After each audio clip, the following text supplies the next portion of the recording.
Yuk kita mulai IG Live malam hari ini.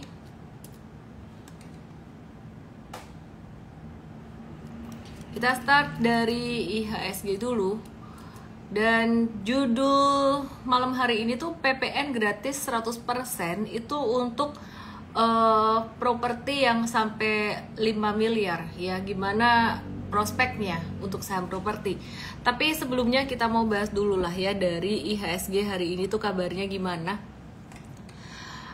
Sejak pengumuman suku bunga tetap dari The Fed, IHSG-nya naik, nggak ada rem sampai hari ini tadi. Hari ini candlenya solid marubosu. Besok masih ada kemungkinan untuk menguat lagi, menguji resisten 6.900, 6905. Jadi masih bisa naik lagi dalam jangka pendek.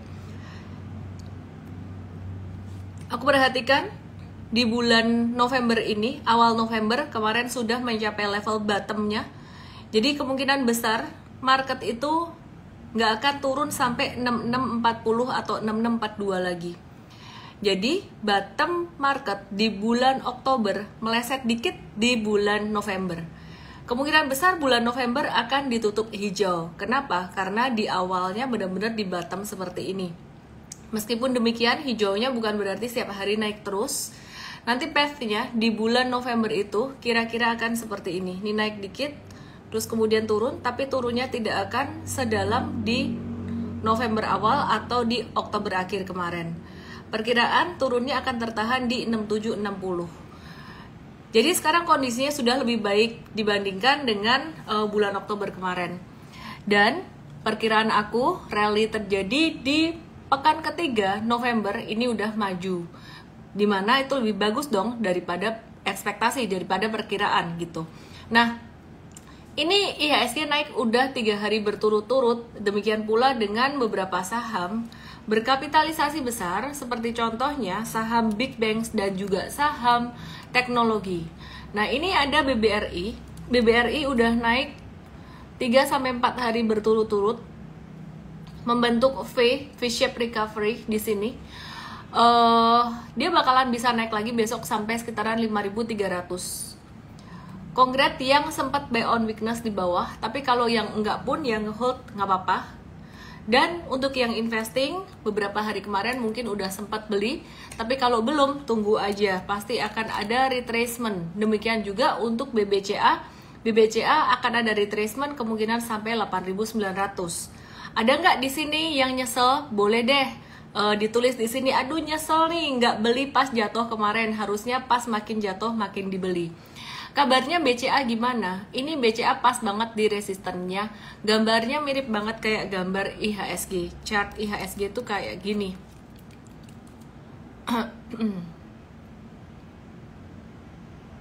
Oke, chart IHSG ini gambarnya kayak gini. Ini mirip banget kayak saham-saham big banks, BBCA juga seperti itu. Nah, jadi teman-teman kira-kira BBCA bakal gimana? Gambarnya path-nya bakalan mirip kayak IHSG, bisa naik dan kemudian sideways terkonsolidasi, diskonnya mungkin sampai 8875 aja, nggak bisa nih sampai level 8600 lagi. Jadi perkiraan ini sidewaysnya bakalan segini. Nah, buat kalian yang nonton IG Live pas 1 November waktu itu, ini kan marketnya bener-bener bearish ya, candlenya marubosu merah. Waktu itu kita ada bilang, oh ini bisa turun sampai ke 85 sampai ke 8350. Sekarang analisis berubah. Jadi satu hal yang aku ingin ingetin buat kalian semua adalah analisis saham baik secara teknikal maupun secara fundamental itu bisa berubah seiring dengan perubahan situasi baik secara teknikal maupun fundamental itu sendiri. Jadi kalau bentuknya berubah, chartnya kita bisa berubah juga view-nya, apalagi untuk yang jangka pendek. Kalau untuk yang jangka menengah panjang masih jarang perubahannya.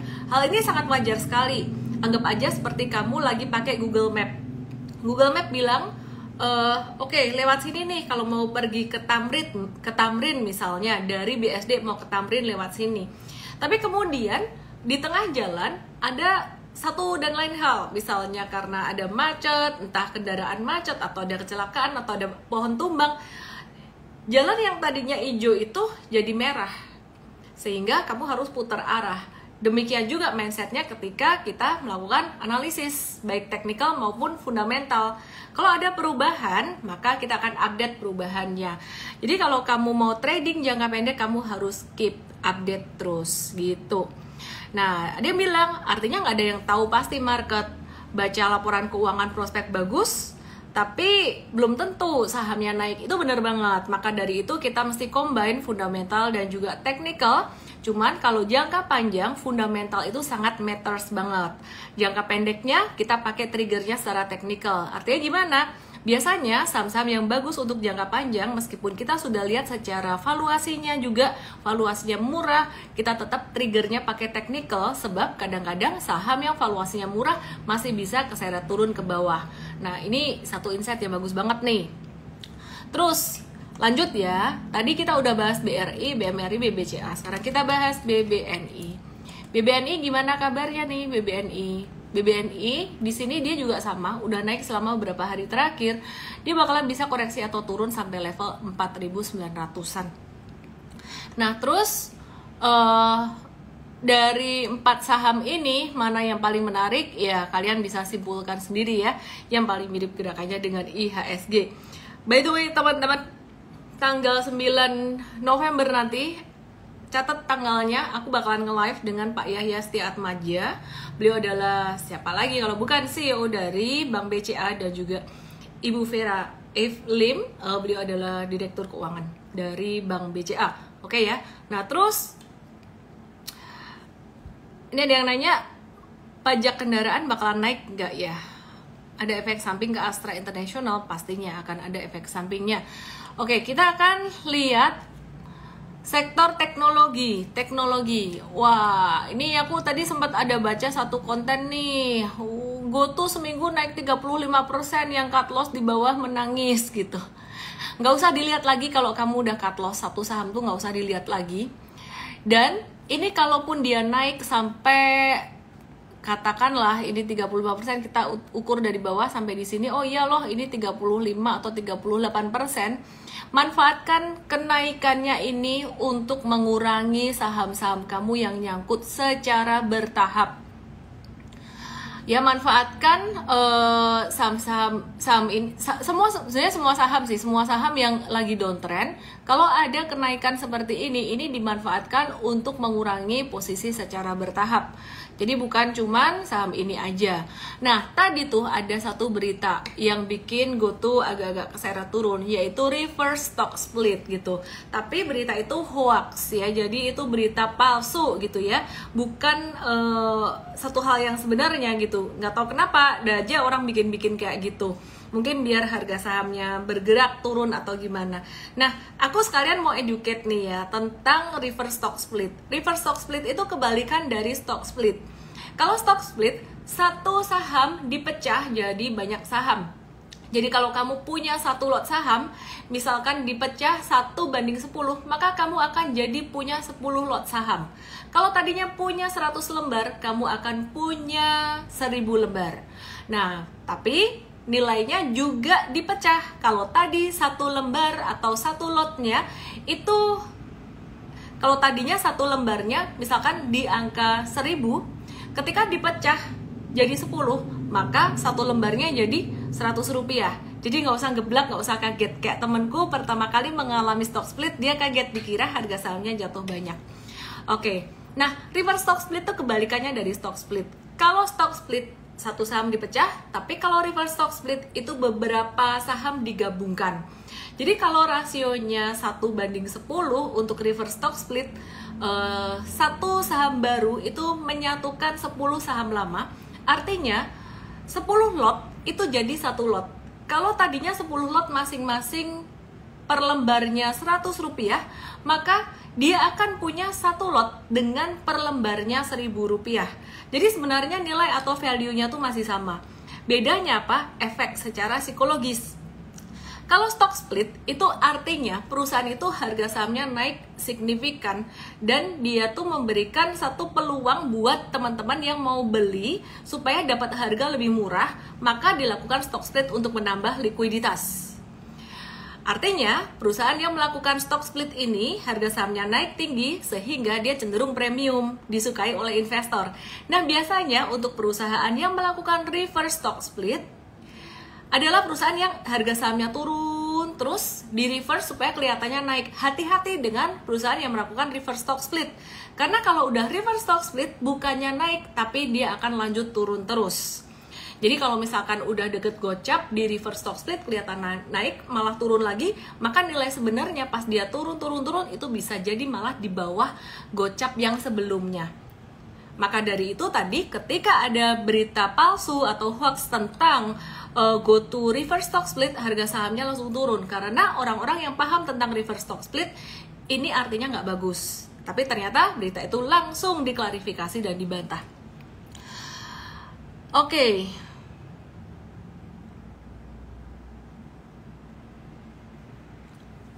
Oke teman-teman, aku mau kasih tahu tanggal 6 sampai 7 Januari 2023 ada workshop Super Trader di mana aku akan share tentang strategi trading, saham dan mungkin beberapa instrumen lain seperti kripto. Mungkin kalau ada pertanyaan aku akan jawab juga di workshop karena semuanya based on technical. Jadi teman-teman langsung aja daftar di supertrader.id atau DM aku ST nama email dan WhatsApp atau langsung aja ke supertrader.id. Aku akan lanjut ke saham yang lain yaitu Arto yang hari ini naik 2024 6 sampai 7 Januari 2024 supertrader.id di Jakarta. Oke, kita akan review Arto. By the way, hari ini market value itu 10,1 triliun. Di pasar reguler masih 8,5 triliun. Pasar negosiasi itu 1,6 triliun. Itu ada negosiasi saham SSMS. Oke, aku review Arto ya. Bang Jago. Ya, semoga aja ya, ini menjadi satu tanda awal pola akumulasi yang bagus. Ini 3 candle bagus, tapi kalau aku belum akan beli dulu. Aku akan biarin dia sideways dulu. Dia bisa turun dan sideways. Biarkan dia sideways dulu, membentuk satu pattern konsolidasi yang mungkin akan cukup panjang, bisa memakan waktu mungkin 2-3 bulan. Begitu kelihatan masa akumulasinya bagus, di sini aku baru akan entry. Nah, sama dengan GoTo sebenarnya, saham yang downtrend cukup panjang seperti ini, kalau ada technical rebound buat kalian yang masih punya harga di dekat-dekat sini, ini manfaatkan untuk kurangin posisi. Jadi jangan dihajar-hajar di atas. Nah, perhatikan ini udah naik 3 hari berturut-turut. Ini naiknya berapa persen? Dari bawah sampai ke sini. Ini naik sekitaran 27,9%. Jadi masih kalah kencang dibandingin dengan GoTo. Tapi ya anyway, jangan dikejar ya. Udah naiknya tinggi banget. Ada nggak di sini yang dapat Arto? Boleh dong ditulis. Ada gitu. By the way, ini kayaknya koneksinya ngehang di aku. Kok nggak gerak ininya? Halo, ada MY. Hai MY. MY. Kok manggil orang disingkat-singkat sih? Berarti kalian kalau manggil aku EM gitu ya? Oke. Kita akan bahas sektor properti. Pastinya karena judul malam hari ini adalah sektor properti. Tapi sebentar, sabar dulu nih. Ya, jadi The Fed itu udah menahan suku bunga acuan beberapa hari yang lalu di tanggal 2 dan itu yang membuat saham kita naik ya. Dan aku mau update sedikit tentang klaim tunjangan pengangguran di Amerika. Ini klaim tunjangan pengangguran itu naik gitu. Berarti itu akan menguatkan pendapat bahwa The Fed gak akan naikin suku bunga lagi karena semakin banyak penganggurannya. Oke? Ada yang bilang mau pindahin cuan BBRI ke BBTN. Kalau aku sih aku biarin aja sih gitu. Oke, terus GDP ya, GDP Indonesia ini tumbuh 4,94%, masih oke. Aku mau bahas sektor properti, tapi sebelumnya aku mau bahas beberapa indikator makro yang penting banget, dan kita udah nggak review ini dari hari Kamis kemarin karena aku off di Jumat, Sabtu juga off, tadi pagi morning briefing juga nongol bentar doang. Yes, US dollarnya melemah, rupiah menguat ya. Jadi dengan suku bunga ditahan, ini efeknya banyak sekali. Nah, jadi ini perkiraan US dollar bakalan bisa menguat sedikit, salah ngomong. Ini rupiah bakalan bisa menguat sedikit lagi besok di 7 November sampai angka 15.400. Jadi buat kalian yang mau beli dolar, lo kok malah promosiin dolar. Jika kalian ada keperluan mau bayar uang sekolah dalam bentuk dolar atau mau bayar utang dalam bentuk dolar, maka besok adalah saat yang tepat. Kenapa? Karena setelah itu akan bisa naik lagi. Naik kemana? Kemungkinan sampai ke level 15.700, dan ini adalah masa-masa sideways yang sangat wajar sekali. Dan perhatikan chartnya USD ini kebalikannya banget dari IHSG. Jadi sebenarnya mantengin gerak harga saham terutama big banks itu gampang banget kok. Kita lihat beberapa indikator makro. Yang pertama kita lihat US dollar. Nah, perhatikan. Di sini ketika US dollarnya menguat dan rupiah melemah. Nah, ini ketika rupiahnya menguat dan US dollar melemah. Di sini perhatikan chartnya kan kebalikan. Ini adalah IHSG. Nah, ini untuk saham big bank salah satunya juga sama seperti ini. Yuk kita lihat sekarang US 10 years bond yield setelah the Fed menyatakan suku bunganya tetap, maka US 10 years bond yield ini dia langsung turun. Karena apa? Karena investor mereka udah mulai merasa lebih aman atau lebih secure. Kalau suku bunganya dinaikin terus, maka mereka akan keluarin duit dari saham dan masukin ke instrumen yang lebih aman, yaitu instrumen obligasi negara atau obligasi pemerintah, baik di Amerika maupun di Indonesia. Dan perhatikan di sini, ini US 10 years bond yield udah turun beberapa hari, dan hari ini dia mulai keluar hijau muntup-muntup di sini. Kesimpulannya, gengs, IHSG-nya lagi dalam jangka pendek kena resisten, palingan kalau naik dikit doang, terpengaruh dari kenaikan US dollar besok naik dikit doang, jangan dihajar saham-saham big banks. Bagaimana dengan saham perbankan yang belum gerak? Seperti contohnya BBTN. Aku sih ngeliatin BBTN ini menarik ya, dengan adanya kebijakan dari pemerintah untuk memberikan keringanan dan bahkan gratis pajak ya, gratis pajak atau PPN untuk properti yang kemarin katanya 2 miliar nilainya, terus naik lagi jadi 5 miliar. Properti PPN-nya gratis 100%. Sampai nilai 5 miliar, up to 5 billion. Itu akan sangat bagus sekali buat BBTN. Kenapa? BBTN ini adalah perbankan yang dia tuh banyak banget kasih KPR. Ya, jadi perlu diperhatikan. Ini ada yang bilang PDB Indo turun, IHSG besok agak turun. Sebenarnya penyebabnya yang lebih utama tuh bukan di PDB atau gross domestic product-nya. Nah, gross domestic product ini di Indonesia sekitaran 4,94%. Aku udah mention tadi. Ini ada yang nanya karena ya aku bahas kalian deh ya. Ini ada chartnya di depan aku. Aku mau kasih lihat kalian. Yap. Ini secara kuartalan. PDB Indonesia ini agak-agak turun dikit, dari 5,17 sampai ke 4,94. Ini nggak terlalu berdampak signifikan. Tapi kalaupun besok IHSG turun, itu adalah hal yang wajar karena udah naik berhari-hari dan US 10 years bond yield-nya ada naik dikit. It's normal. Turunnya nggak akan sampai kayak di bulan Oktober kemarin. Aku ulang lagi ya, turunnya nggak akan sampai angka, karena tadi di awal yang masuk baru dikit, ini yang masuk udah 2 kalinya. Turunnya tidak akan sampai angka 6639, nggak bakalan sampai di sini. Jadi tenang aja, gengs. Terus meskipun ada perlambatan konsumsi, GDP-nya agak-agak melambat, ini wajar, nggak masalah, it's okay. Balik lagi ke sektor properti, di mana tadi aku ada bahas BBTN yang valuasinya masih murah. buat yang ketinggalan lagi nih, padahal udah dikasih kesempatan berkali-kali untuk Big Bangs ketinggalan, boleh nggak sih ngintip-ngintip BBTN? Boleh banget, menarik banget BBTN untuk jangka menengah panjangnya.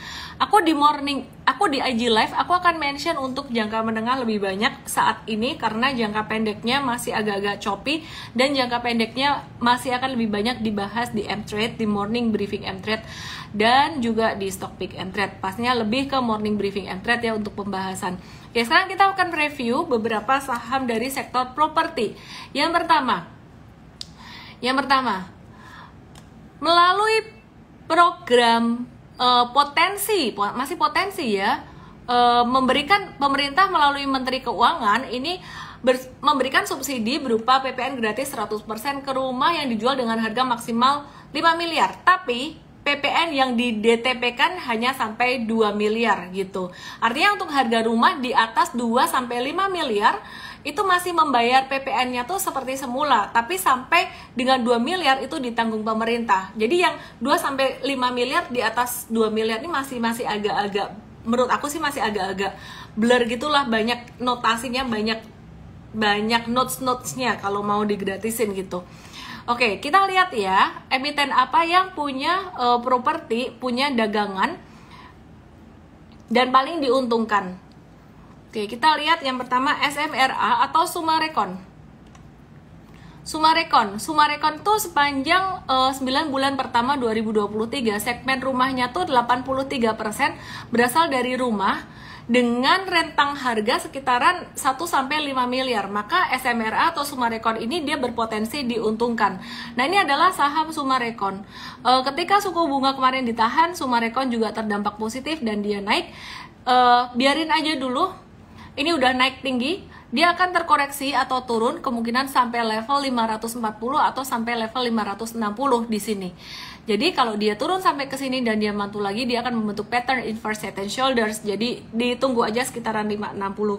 Sekitaran area-area inilah kita akan update secara real time melalui M-Trade ya. Jadi kalau misalkan ada momen beli, waktu itu M-Trade kenapa sih nggak borong? Karena kita melihat dulu situasi supaya kita nggak terjebak pisau jatuh ya. Jadi benar-benar kita lihat dulu nih kondisi makronya udah membaik belum. Kalau misalkan kondisi makronya belum membaik, ternyata mantul dikit doang, justru malah beresiko. Sehingga waktu itu kita nitip sendal di sedikit saham aja.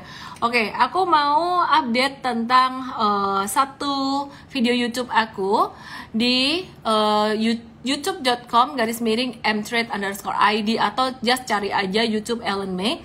Di sini nih ada satu video aku strategi beli saat harga saham murah tanpa nangkap pisau jatuh. Jadi yang thumbnailnya ini jangan tangkap pisau jatuh, thumbnailnya ini langsung aja cus ke YouTube aku untuk bisa ditonton dan di-share ke teman-teman semuanya. Dan itu yang menjadi alasan kenapa kemarin kita pas The Fed menahan suku bunga, kita nggak langsung hajar banyak saham.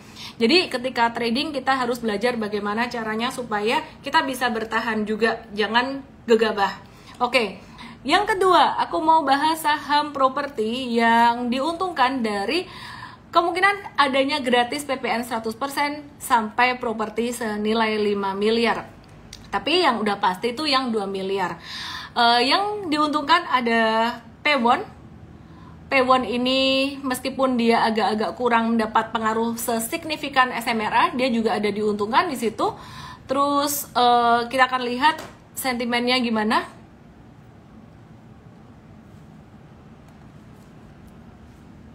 Kita lihat ya.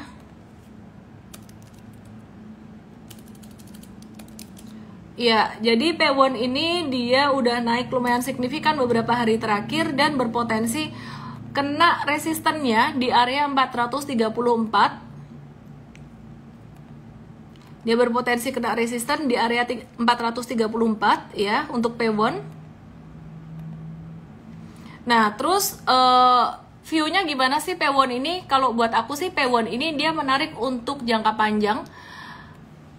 Ini monthly chart-nya dia bener-bener lagi di bawah banget. Sekarang timingnya lagi pas banget untuk diinvest buat jangka menengah panjang. Dan dia di sini secara teknikal dia berpotensi membentuk pattern double bottom, bahkan dia masih bisa sideways lagi di sini dikit. Jadi sabar-sabar aja, kalau misalkan dia ada turun lagi dikit, that's normal. Tapi kemungkinan besar dia akan tertahan di 390 atau 392, artinya nggak akan jatuh di bawah itu. Ya jadi tunggu koreksi dikit lah. Kayaknya IHSG lusa bisa ada koreksi. Oke, terus kemudian kita akan lihat besok, kita akan update lebih detail ya di Mtrade ya, untuk emiten-emiten apa aja yang mereka punya dagangan di rentang di bawah 2M, di bawah 2M. Oke, terus selain Pewon kita lihat ada CTRA udah naik tinggi juga. Nah, kita nitip sendalnya di CTRA waktu itu. BSDE juga menarik untuk jangka menengah. Intinya sih sebenarnya yang paling kedampak positif itu ada SMRA, dan untuk bankingnya Watch BBTN. Oke. Aku mau review sektor metals MDKA. Yang menarik, ketika harga emasnya naik, ini harga emas naik, MDKA-nya nggak naik. Tapi ketika harga emasnya stagnan, malah MDKA-nya naik. Kesimpulannya sebenarnya harga komoditas, terutama metals, itu tidak berpengaruh secara langsung terhadap harga saham. Yang lebih berpengaruh ke harga saham itu biasanya komoditas batu bara. Nah, jadi perhatikan di sini MDKA dia sudah naik selama beberapa hari berturut-turut, hampir kena resistennya 2660. Tadi ada yang bilang, wah MDKA aku akhirnya balik modal, padahal kemarin tuh patternnya udah jelek banget. Ya udahlah, kurangin posisi dulu atau jual dulu aja. Pattern kayak gini nih belum pattern yang aman. Menurut aku tuh ini belum pattern yang aman. Dia akan bisa jadi seperti ini. Kalau misalkan nih, aku mau spekulatif hold aja nih, jangan-jangan nanti di Desember bisa window dressing, bisa nggak dia turun lagi ke sini, terus naik lagi, terus abis itu inverse head and shoulders deh patternnya, terus jadi window dressing, abis itu bisa nggak? Silakan, asalkan duitnya nggak besar. Jadi sebagian dijual dulu dan sebagian disimpan kalau misalkan mau di hold, sejumlah yang kamu siap dengan resikonya jika sampai keseret balik ke 2240. Kemungkinannya kecil sampai ke 2240, kemungkinan turun sampai 2350 aja. Jadi sampai di sini, sekitaran ini. Nah, jadi sekarang kondisinya udah lebih baik. Terus kita mau review untuk sektor otomotif. Ini ada nanyain ASI, tadi ada beberapa yang nanya ASI. ASI ini dia bakalan ada retracement juga, naiknya juga nggak akan kencang, untuk investing masih oke. Secara kuartalan kinerja ASI ini melemah, terseret oleh segmen pertambangan karena berlanjutnya tren penurunan harga batu bara dari harga tertinggi tahun lalu. Kenapa? Karena dia punya UNTR, di bawahnya ada anak usaha UNTR yang sebenarnya waktu itu menyumbang income sekitaran 35-40% di tahun 2022. Sekarang jadi turun lumayan banyak, makanya ini jadi terseret di sini. Maka dari itu, kalau kamu mau berinvestasi, jangan cuma perhatikan oh ASI ini otomotif.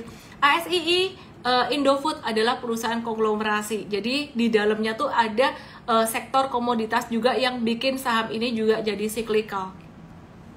Oke. Intinya masih aman sebenarnya. Kalau terlanjur punya di harga atas, just wait aja. Tapi kalau dijadiin pilihan utama investasi, ada risiko dari anak usahanya yang sangat cyclical. Oke, kita mau review ERA. Aku review dikit aja. Dari pendapatannya dia naik 22,5% secara tahunan, secara laba bersihnya tahunan turun 25%, dan secara kuartalan laba bersihnya turun 81,8%. Jadi dia waktu itu sempat turun lumayan signifikan di sini. Wait and see, jangan masuk dulu untuk eranya.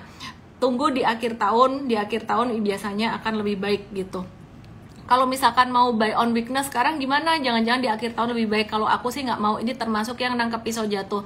Subscribe YouTube aku dan cari yang ini, jangan tangkap pisau jatuh. Strategi beli saat harga saham murah tanpa nangkap pisau jatuh. 2 hari yang lalu tim aku sih ada yang post ini. Jadi ya alasannya ada di sini.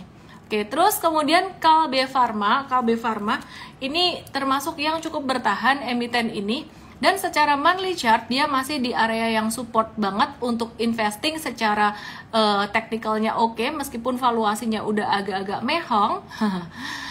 Jadi ngeci mehong di TikTok. Aduh, aku udah lama nggak nge-live TikTok ya. Oke. Ya, jadi ini Kalbe Pharma technically masih belum kondusif patternnya. Wait and see dulu aja, kali aja dikasih diskon dikit lagi nih. Kalau investing kalian sempat dapat di sini nggak apa-apa, karena prinsip investing itu belinya dikit-dikit dan beda-beda dikit harganya nggak apa. Tapi kalau trading jangan dulu, ini masih bahaya buat trading. Jatuh volume gede, terus ini mantulnya kecil. Ilmu kayak gini dipelajari di mana sih? Di workshop Super Trader 6-7 Januari 2024. Akhirnya nggak salah ngomong deh, 2024 bukan 2023. Di Jakarta langsung aja daftarnya ke supertrader.id atau just DM aku ST, nama, email, dan WhatsApp. Oke. Terus, sabar, aku mau update lagi, ada Indofood kayaknya udah tak update ya. Indofood udah update belum sih? Laba bersih naik 52,4%, kuartalan turun 11% laba bersihnya.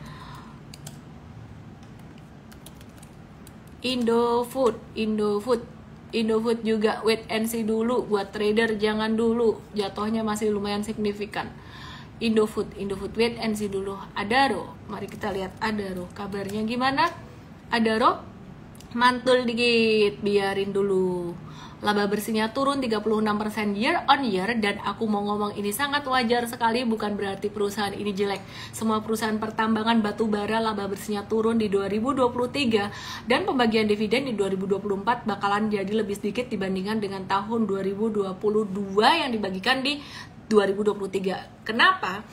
Wajar banget, karena sebenarnya naiknya harga saham batubara di 2022 kemarin itu anomali karena perang dari Rusia dan Ukraina. Nah, waktu itu justru malah kayak naiknya ketinggian, sekarang lagi normalized. Jadi tunggu dulu aja. Terus kamu kalau udah beli PTBA, dividen investing, kabarnya gimana? Beberapa hari kemarin tuh aku ada kabarin kan, bahwa PTBA tuh udah breakdown. Kalau kamu trading ya cut loss aja, tapi kalau kamu dividen investing sebenarnya kamu nggak rugi 35% loh.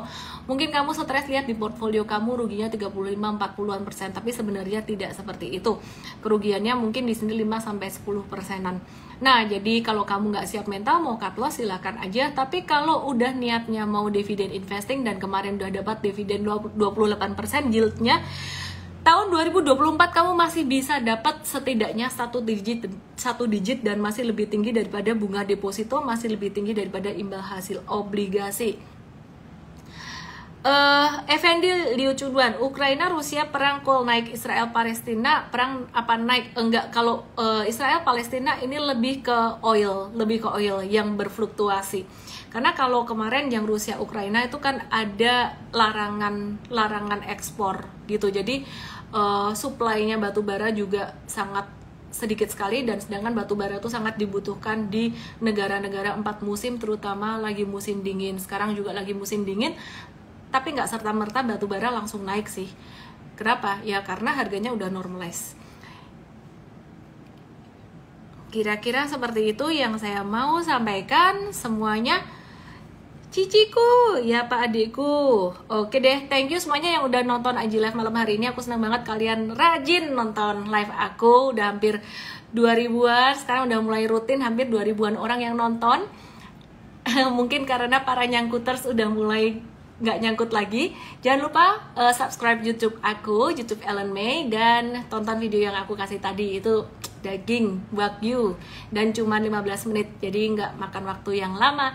Dan jangan lupa teman-teman, tanggal 6-7 Januari 2024 di Jakarta ada workshop Super Trader yang aku akan ajarin kalian cara trading saham multi bagger. Biasanya setiap Rabu investasinya naik. Saya nggak tahu Rabu ini naik nggak. Thank you semuanya. Dadah.